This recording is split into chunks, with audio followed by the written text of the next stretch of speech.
remember, at the end of the swing, you gotta catch. Then you step and you move. Then you gotta catch them again, then you gotta move. We talked about it like this. Good. Catch, move. Catch, move. Catch, move. Now, please, yank. Please, hopes and dreams. That doesn't work.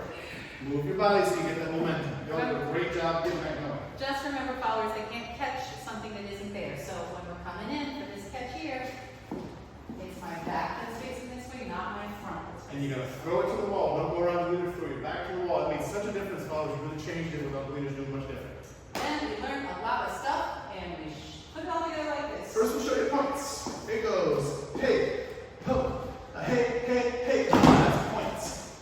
And here's low downs. It goes shaboom, shabam, shaboom, shabam, shaboom. And then we do 5 on the side. We want 1 up this way. 1,